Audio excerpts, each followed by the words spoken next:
I love SZA, of course, and I've always been a fan of her song Drew Barrymore, and I love how she doesn't say the name at all in it.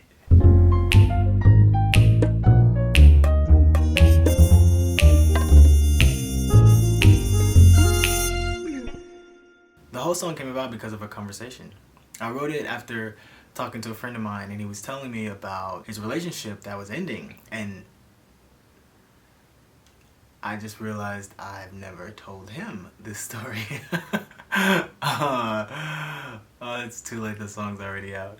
But you know what, actually I feel like anybody who's close with an artist should have in the back of their minds that they might be used for creative inspiration, because creativity, it doesn't care, you know? It's not like, oh, this is not your story, let's move on. It's like, this is a cool story, let's write a song about it.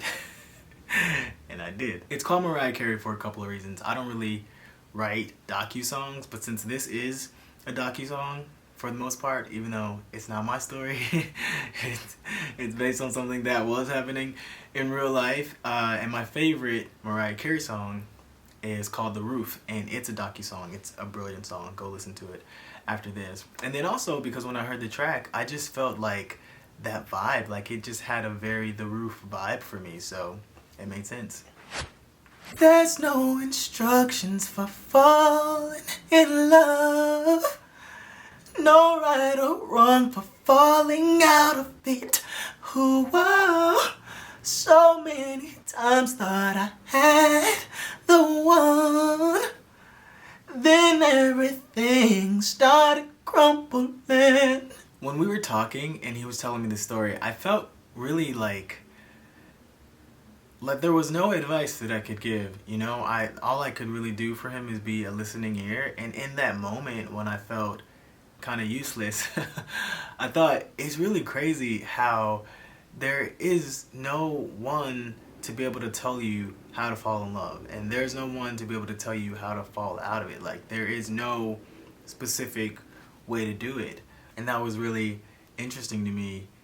And then the next part is more about him and a quality that I really admire, that he always, I feel like he just dated like heart forward all the time. Like, he never got jaded, and any person that he was dating, like, it was like she could be the one, you know? And I love that. I thought that was kind of poetic and interesting to think about how it feels like if every person you date, you feel like they're the one, but man, then it doesn't work out. And every time I close my eyes, I see you right there. It don't catch me by surprise, you're just not welcome here. Tossing, turning through the night, now it's 3 a.m. This kind of goes back to the whole Mariah Carey vibe of this song. She has several songs where the theme is like she needs to get some sleep. She can't sleep, she can't rest. And this is like a throwback to that. And also, in talking to my friend, he was telling me how he kept like seeing her places where he knew good and well that she couldn't be because they were in very different places. And so I just thought, like, what would be the most intrusive place that you would see somebody that you didn't want to see? And for me, it was just like, oh, sleep. Like, if you're dreaming about somebody, you know, you don't have any control over that. I mean, unless you're a lucid dreamer like me. But even still, like, I really don't have control over the scenarios that I'm placed into in my dreams. So yeah, like, if you wanted to not see somebody and you close your eyes and you're constantly seeing them, I just thought that would be crazy. He's not surprised that he's seeing this person in his dreams because, you know, he still loves them, but he doesn't want them there because he wants peace. They're not welcome. And now he's tossing and turning and he can't sleep and it's late. And so he wakes up and he starts singing this song, I guess. I don't know. I'm trying to sleep, and I'm trying to forget all about you. I'm dying for peace, but I'm lying if I say I don't want you. I just imagine, like, if you're tossing and turning and you wake up in the middle of the night and you can't sleep because you're dreaming about this ex and they were right there in front of you, what would you say? And I would say, I'm trying to sleep. I want to move on with my life. I want some peace. I want to get over you. But then the flip, like towards the end of that, is because my friend, he did confess to me that even though like he felt like it was good that this relationship had ended and he wanted to move on and he wanted her to move on, but he said that like if she came back, like he would take her back in a heartbeat. To come right back to me, me, me, me, me. Come right back to me, me, me, me, me. Come right back to me, me, me, me, me.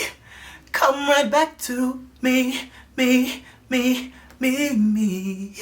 Don't you wanna come back? I just like repetition in songs. So there's just a lot of me's because I like the repetition. I feel like it can help things get caught in your head, like a little earworm or earbird, as my friend calls it.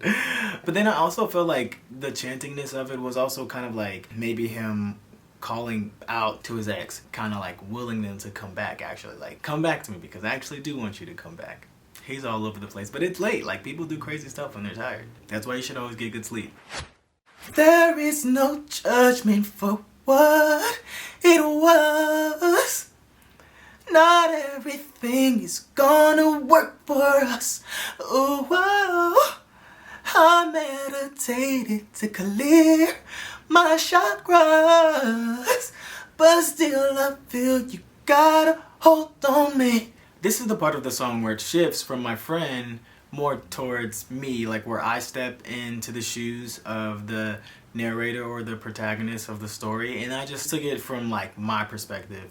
When I wrote this, I think I was just at the beginning of like really learning to accept things and like not judge people, not only people but also circumstances and situations and experiences. So I wanted to think that like if I was in this position, I would be able to like accept it as it is and not judge it at all, you know, because not everything is gonna work for everybody, but that's okay. And for me personally, like if there's a situation that I can't seem to find peace with, or I can't seem to wrap my head around, or you know, get clarity on, I do take some time to meditate. And I just thought that that was like cool imagery. I think when I was writing it, I was imagining that episode of Avatar: The Last Airbender, the guru, when Aang was working with Guru Patik, I think that was his name, and Aang was just like meditating and going through each chakra and unlocking them. I thought that was cool imagery, so that's why I put that line in there. But like in accordance with the overall theme of the song, like even though like he's done his meditation, he's tried to find peace, like he still feels like they're connected, still got their hooks in them.